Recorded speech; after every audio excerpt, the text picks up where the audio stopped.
राष्ट्रीय शैक्षिक अनुसंधान और प्रशिक्षण परिषद के केंद्रीय शैक्षिक प्रौद्योगिकी संस्थान द्वारा प्रस्तुत है नैतिक शिक्षा पर आधारित कार्यक्रम मेरी माँ।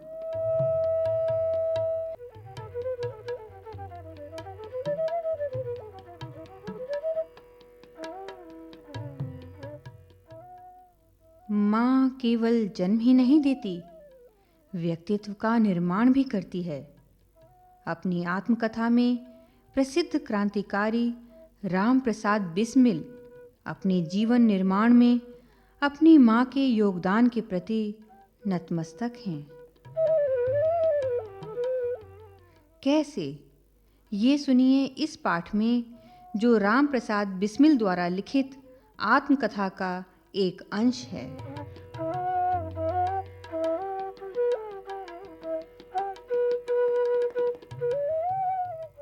लखनऊ कांग्रेस में जाने के लिए मेरी बड़ी इच्छा थी। दादी जी और पिताजी तो विरोध करते रहे, किंतु माताजी ने मुझे खर्च दे ही दिया।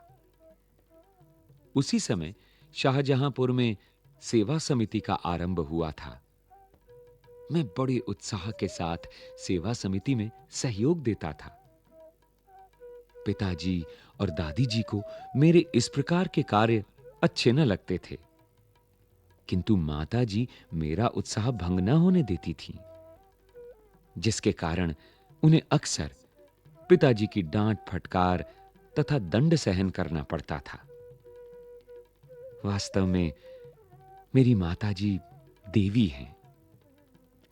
मुझ में जो कुछ जीवन तथा साहस आया, वो मेरी माताजी तथा गुरुदेव श्री सोमदेव जी की कृपाओं का ही परिणाम है।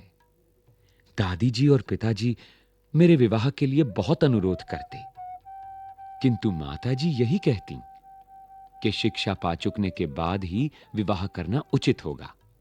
माताजी के प्रोत्साहन तथा सद्व्यवहार ने मेरे जीवन में वो दृढ़ता उत्पन्न की कि किसी आपत्ति तथा संकट के आने पर भी मैंने अपने संकल्प को न त्यागा।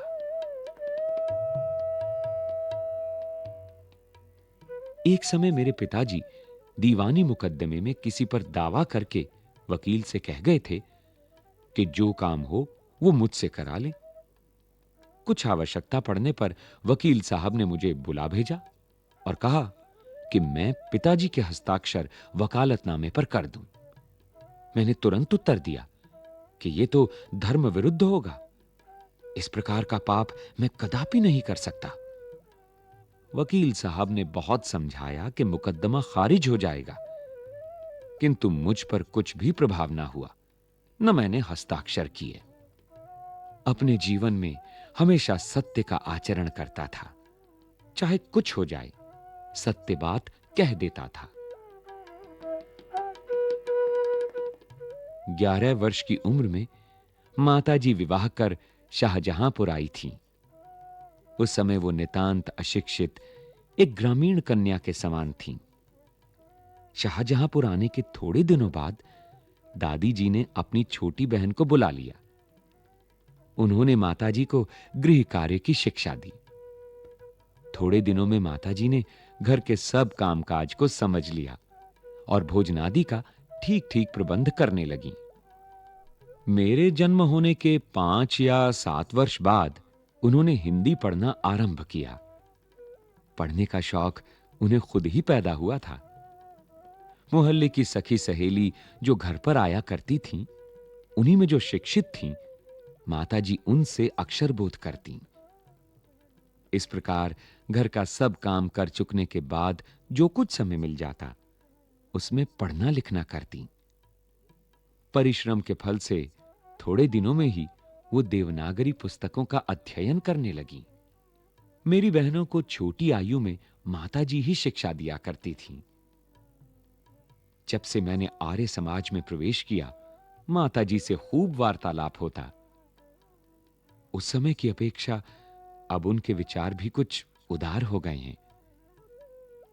यदि मुझे ऐसी माता न मिलती, तो मैं भी अति साधारण मनुष्यों की भांति संसार चक्र में फंसकर जीवन निर्वाह करता। शिक्षा आदि के अतिरिक्त क्रांतिकारी जीवन में भी उन्होंने मेरी वैसी ही सहायता की है जैसी मेजिनी को उनकी माता ने की थी। माताजी का सबसे बड़ा आदेश मेरे लिए यही था कि किसी की प्राण हानि ना हो। उनका कहना था कि अपने शत्रु को भी कभी प्राण दंड ना देना। उनके इस आदेश की पूर्ति करने के लिए मुझे मजबूरन 2 बार अपनी प्रतिज्ञा भंग करनी पड़ी थी।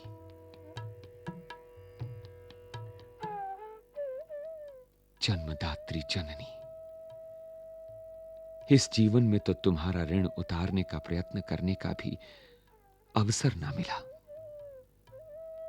इस जन्म में तो क्या, यदि मैं अनेक जन्मों में भी सारे जीवन प्रयत्न करूं तो भी तुमसे उऋण नहीं हो सकता।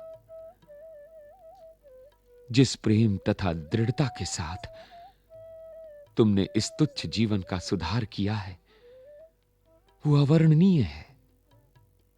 मुझे जीवन की प्रत्येक घटना का स्मरण है कि तुमने जिस प्रकार अपनी देववाणी का उपदेश करके मेरा सुधार किया है। तुम्हारी दया से ही मैं देश सेवा में संलग्न हो सका। धार्मिक जीवन में भी तुम्हारे ही प्रोत्साहन ने सहायता दी। जो कुछ शिक्षा मैंने ग्रहण की उसका भी श्रेय तुम्ही को है। जिस मनोहर रूप से तुम मुझे उपदेश करती थी उसका स्मरण कर तुम्हारी मंगलमयी मूर्ति का ध्यान आ जाता है और मस्तक झुक जाता है। तुम्हें यदि मुझे ताड़ना भी देनी हुई तो बड़े स्नेह से हर बात को समझा दिया। यदि मैंने धृष्टतापूर्ण उत्तर दिया तब तुमने प्रेम भरे शब्दों में यही कहा कि तुम्हें जो अच्छा लगे वो करो, किंतु ऐसा करना ठीक नहीं, इसका परिणाम अच्छा ना होगा। जीवनदात्री, तुमने इस शरीर को जन्म देकर केवल पालन पोषण ही नहीं किया बल्कि आत्मिक, धार्मिक तथा सामाजिक उन्नति में तुम ही मेरी सदैव सहायक रही। जन्म जन्मांतर परमात्मा ऐसी ही माता दे। महान से महान संकट में भी तुमने मुझे अधीर नहीं होने दिया। सदैव अपनी प्रेम भरी वाणी को सुनाते हुए मुझे सांत्वना देती रही। तुम्हारी दया की छाया में मैंने अपने जीवन भर में कोई कष्ट अनुभव न किया। इस संसार में मेरी किसी भी भोग विलास तथा ऐश्वर्य की इच्छा नहीं। केवल एक इच्छा है, वो ये कि एक बार श्रद्धापूर्वक तुम्हारे चरणों की सेवा करके अपने जीवन को सफल बना लेता, किंतु ये इच्छा पूर्ण होती नहीं दिखाई देती और तुम्हें मेरी मृत्यु की दुख भरी खबर सुनाई जाएगी।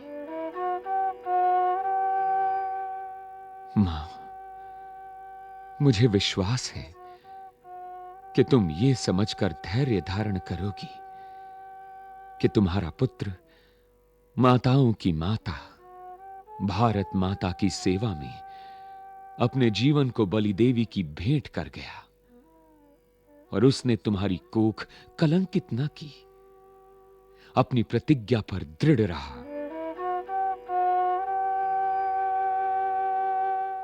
जब स्वाधीन भारत का इतिहास लिखा जाएगा तो उसके किसी पृष्ठ पर उज्जवल अक्षरों में तुम्हारा भी नाम लिखा जाएगा।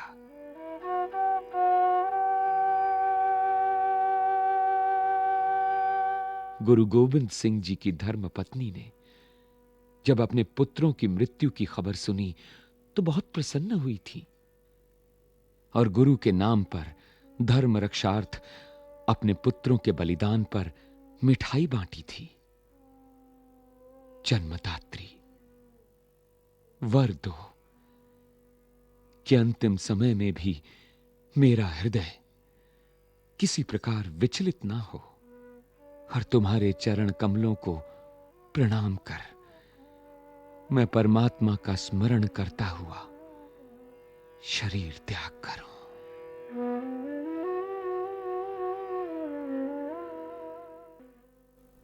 मेरी मां। अभी आप सुन रहे थे ये कार्यक्रम। विषय मार्गदर्शन प्रोफेसर रामजन्म शर्मा, पाठ संपादन प्रोफेसर अनिरुद्ध राय, निर्माण संचालन प्रभुदयाल खट्टर, वाचन स्वर बाबला कोचर, ध्वनियांकन सतीश लाडे और दीपक पांडे, निर्माण सहयोग दाऊ दयाल चतुर्वेदी तथा निर्माण एवं प्रस्तुति रमेश रानी शर्मा।